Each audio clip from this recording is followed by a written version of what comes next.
Do you ever feel like there is just a higher, better, kind of more enlightened version of yourself, this ideal self that you want to become? Do you feel that way? Do you feel almost trapped in the current you, and you know you could level up, you know you could do better, you know you could self-actualize? Do you feel this way? I'm sure you feel this way because we all feel this way. Everyone, whether they admit it or not, they want to reach this level of self-actualization. So what does self-actualization mean?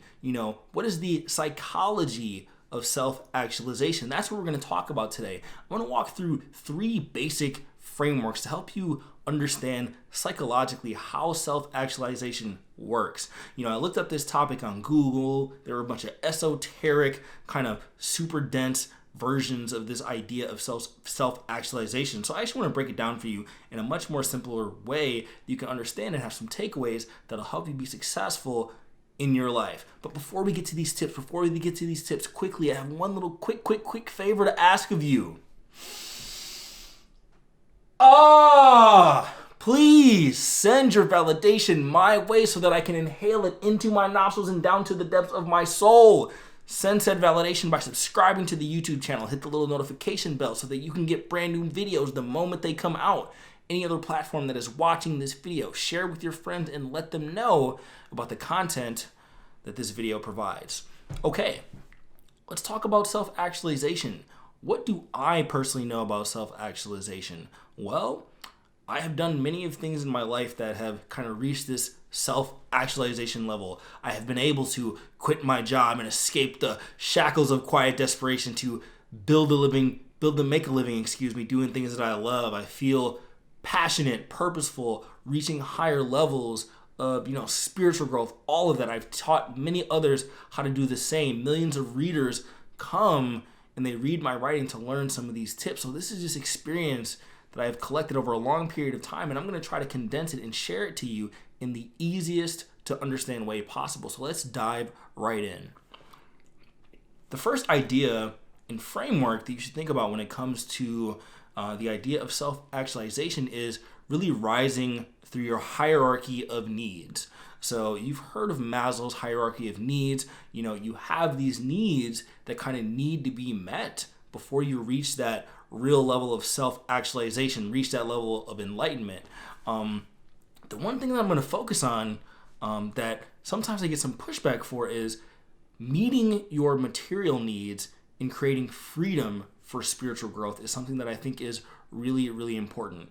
So if you've been a follower of my channel for any length of time, I talk about things like building a side business that you could eventually turn into a full-time business, making extra income, building a vehicle for your freedom, getting your resource needs met first. So why is that important? A lot of people simply don't have the time to focus on their self-actualization. When you're living paycheck to paycheck, when you are in debt, when you have a job that stresses you out, when you are in survival mode, how are you possibly going to step back and take time to think about your self-actualization? It's funny. There are a lot of people who will comment that will say, it's not about money, Io. It's about being content with what you have, so on and so forth. And I agree 100%, which is why I think it's important to meet some of your material needs so that you no longer have to think about them. You make money so that you don't have to think about money.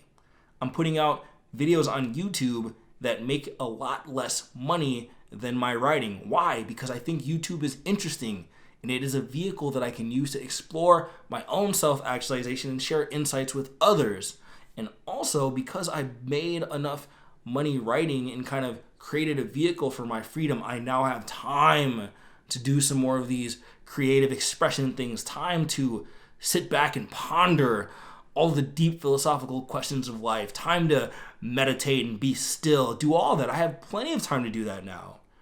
To whereas before, when I had too many obligations, I didn't have the opportunity to do that. So reach your self-actualization point by going through the levels of the hierarchy of needs.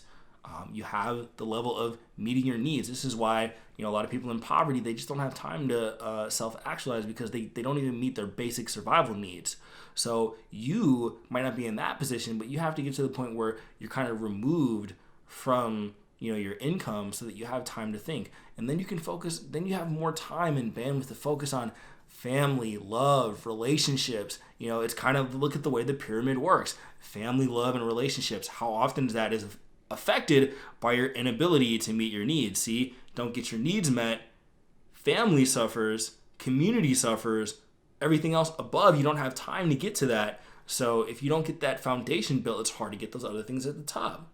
So when you get to the top, you have time to focus on your personal development.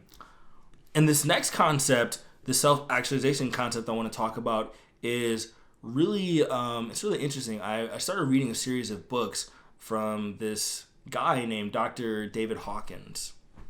So here's one of his books here. It's called Letting Go. It kind of teaches you how to release your emotions, let them bubble up to the surface so you can deal with them. There's levels of consciousness, which kind of talks about its own kind of hierarchy, which is the point that I really want to bring up right now.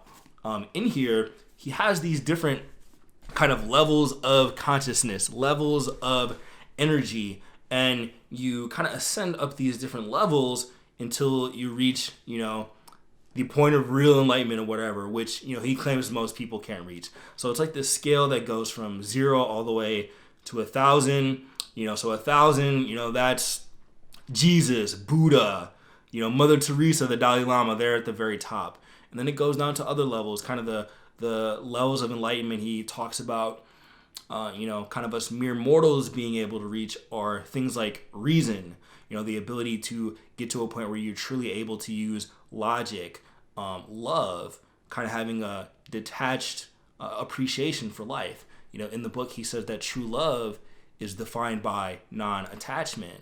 A level up from that is the level of joy, where you truly do not need anything and you are just one with your own life. So there's these levels of energy at the higher level. But then at some of the lower levels, he talks about things like guilt, shame, anger, apathy. So these are kind of the levels that many people find themselves stuck in.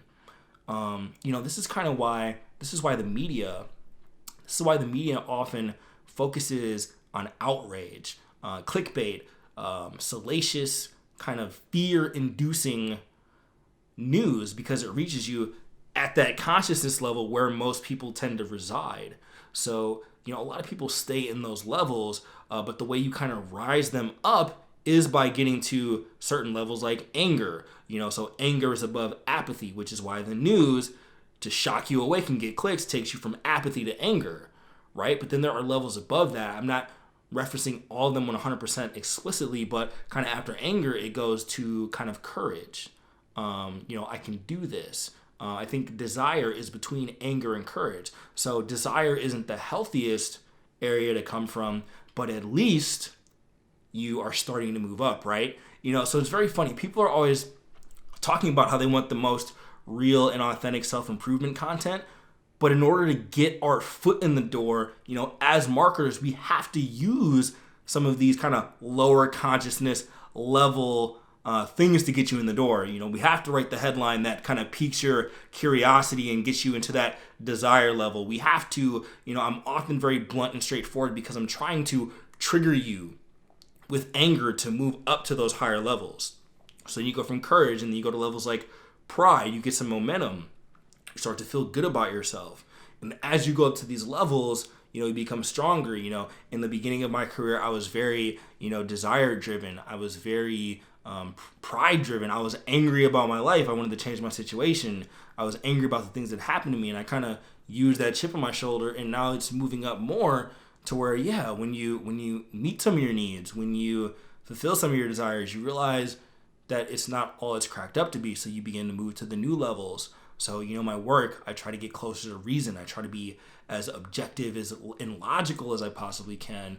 And, as I'm starting to share more with people, granted, I definitely still have a material side to me. I definitely still have pride and desire in there, but it is moving more towards reason, love, joy. Like, these are things I love doing what I'm doing. I love imparting whatever wisdom that I have to share with you. So rise up these levels and don't try to skip levels. I can't, if I were to title my article, how to reach spiritual enlightenment by complete submission and removal of your ego, you wouldn't want to click on that. You want side hustles.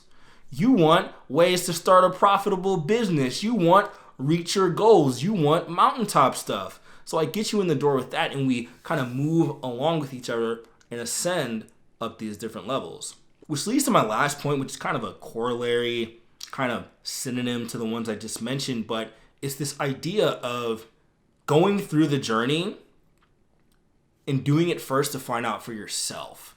It's really important for kind of your spiritual growth. And I look at self-improvement. I look at getting some outcomes in the material world as a process to help you self-actualize and reach real kind of enlightenment, right? So Jim Carrey has this famous quote, and he says, "I hope everyone gets rich and famous so that they can realize it's not the answer."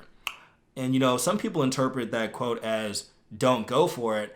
I interpret it the exact opposite way.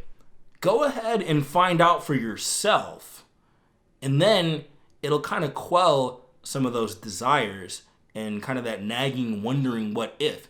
So I thought if I made a certain amount of money, it would make me happy. I'm not going to mention numbers, but I read some of those benchmarks that I thought would really make me feel like I arrived. And I enjoy it. I do like having that freedom and extra time, but it didn't cure me. It didn't rid me of all of my fears and doubts. It didn't fill all of the voids for me. So going through that process, it helps you understand that it's not the answer, but then you no longer have to wonder if it's the answer. And then you still don't, you're still not in that life of kind of quiet desperation, going through the motions. You still do have that freedom. And then you realize, it's so cliche, but I'm going to say it. It's not the outcomes you get. It is literally the person you become in the process of trying to get all this stuff done. That's really the point of following through with your goals, just to see what you can do. It really is a spiritual journey. I could look at 5 years back, trying to figure out how to become a writer, learning about self-improvement, incorporating these techniques into my life, setting goals, reaching them, building habits and routines, following through with them, taking care of my body, my mind, my network, my relationships, constant journaling, looking to level up, in the hopes of, maybe reaching some mountaintop, which was misguided to start. But all the things I learned in the process are so valuable. There's certain things about life you simply cannot understand unless you try to win the game. Like, you can't understand certain things about life unless you try to win the game. You could sit in a cave and meditate if you want. You can kind of be okay and content with your life if you want. But there's certain lessons you cannot learn unless you try to level up. So I do encourage you to find out for yourself. And then when you kind of reach the other side, you see that there is no pot of gold at the end of the rainbow, and that your personal journey kind of goes in a circle and leads back to the origin point, then you'll get it. But then you'll keep working anyway, because you're going to be doing it for reason, for love, for joy, for expression, for enlightenment. So you can continue to do these things, and you can continue to achieve your goals. I'm still making money. I'm just not as attached to it. I'm still building a following. I'm still intentionally trying to market my videos, but I'm not attached as I used to be. So it's this process of evolution where you really just trying to push the boundaries of reality just for fun. So that's the basic framework to go through, and I encourage you to take these frameworks and use them in your life. Okay, couple things for you. There's my brand new book, Real Help, An Honest Guide to Self-Improvement. This will help you reach some of those higher levels in your life. Check that out. Go check the link below. Even if you're an auditory learner, you can get the audiobook version if you're not a big reader per se. A couple other special things for you. If you go down to the description below, you will see a free checklist. And this checklist is going to help you find your strengths, develop profitable skills, and really give you clarity and direction on finding your life purpose. So check that out in the description below if that's something you're interested in. Lastly, please make sure to subscribe to the channel and hit the notification bell if you haven't already. Make sure to hit the like button, leave your 2 cents. Let me know what your thoughts are so I can continue to make content that can help you be successful. Check out other videos on the channel, and I will see you on the next video.